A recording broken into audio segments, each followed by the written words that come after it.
ഈ പുഴയും കുളിർകാറ്റും മാഞ്ചൂടും മലക്കാവും മാനോടും താഴ്വരയും ഓർമ്മയില്ലേ മർമരങ്ങൾ. എന്ത് നല്ല പാട്ടാണ് അല്ലേ?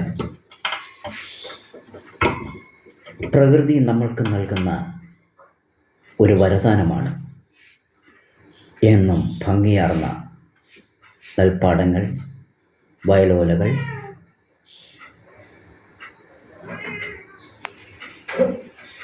തെങ്ങിൻ തോപ്പുകൾ, അതിലൂടെ ഒഴുകുന്ന ചെറു അരുവികൾ, ആ തെങ്ങിൽ ഓടിച്ചാടി നടക്കുന്ന അണ്ണാറക്കണ്ണന്മാർ, കൈതയിൽ കൂടുകൂട്ടുന്ന കൊച്ചു കുരുവികൾ, അതിൽ മുട്ടയിട്ട് ആ കുഞ്ഞു കുരുവികൾ വിരിയുന്നു. ചിത്രശലഭങ്ങൾ അവിടെല്ലാം ഓടിച്ചാടി നടക്കുന്നു. എന്ത് മനോഹരമായ ഒരു ഭൂപ്രദേശം.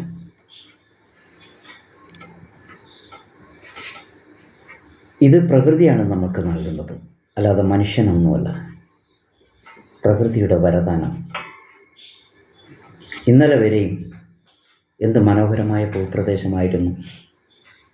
ഇന്നോ ഒരു യുദ്ധഭൂമിയായിട്ട് മാറിയിരിക്കുന്നു.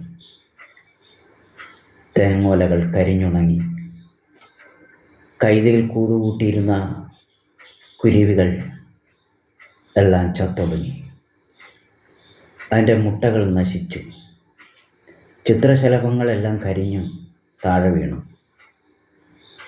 അണ്ണാറക്കണ്ണന്മാർ എല്ലാം വെന്ത് വെണ്ണീറായി. പാടങ്ങൾ, നെൽപ്പാടങ്ങൾ എല്ലാം നശിച്ചു. ചിലപ്പോൾ പ്രകൃതി അത് സംഹാരതാണ്ഡവമാടും. പക്ഷേ ചിലയിടത്ത് മനുഷ്യരെ, നമ്മളാണ് പ്രകൃതിയുടെ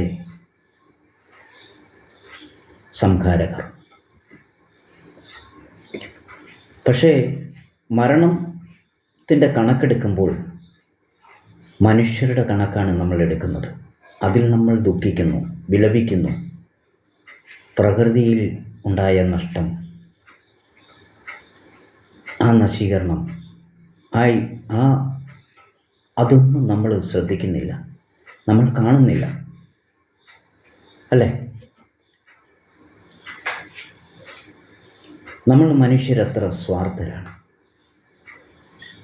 പക്ഷേ പ്രകൃതി അത് കണക്ക് കൂട്ടുന്നുണ്ടായിരിക്കും. അത് ഒരു ചൊല്ല് പറയുന്ന പോലെ,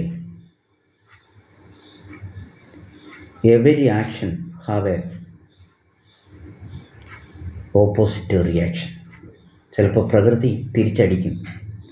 അന്ന് നമ്മൾ ചിലപ്പോൾ മനുഷ്യർ താങ്ങില്ല. അന്ന് വിലപിച്ചിട്ട് ചിലപ്പോൾ ഒരു പ്രയോജനവും ഇല്ലെന്ന് വരാം, അല്ലേ? പ്രകൃതി ചിലപ്പോൾ നമ്മൾ കൊടുത്തതിന് ഇരട്ടിയായിട്ട് നമുക്ക് തിരിച്ചു തരും. അതുകൊണ്ട് നമ്മൾ പ്രകൃതി സംരക്ഷകരോ അല്ലെങ്കിൽ ഇതിൻ്റെ ഒന്നും സംരക്ഷകരാകേണ്ട, നശിപ്പിക്കാതെ ഇരുന്നാൽ മതി, അല്ലേ? നശിപ്പിക്കാതിരുന്നാൽ മതി. ഞങ്ങൾ ഇനി ആരും പറയല്ലേ ഞങ്ങൾ പ്രകൃതി സംരക്ഷകരാണ് എന്നാരും പറയരുത്.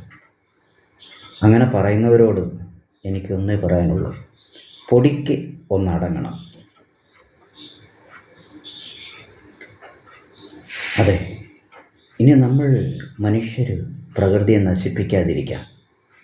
പ്രകൃതി അങ്ങനെ പോകട്ടെ. ആ ഒരു കുഞ്ഞ് ജീവജാലങ്ങൾ അതിൻ്റെ ആയുസ്സിൽ അതിജീവിച്ച് അടുത്ത തലമുറയെ സൃഷ്ടിച്ചുകൊണ്ട് അതിങ്ങനെ ജീവിക്കട്ടെ. നമ്മൾക്ക് അവരോടൊപ്പം ജീവിക്കാം, അല്ലേ?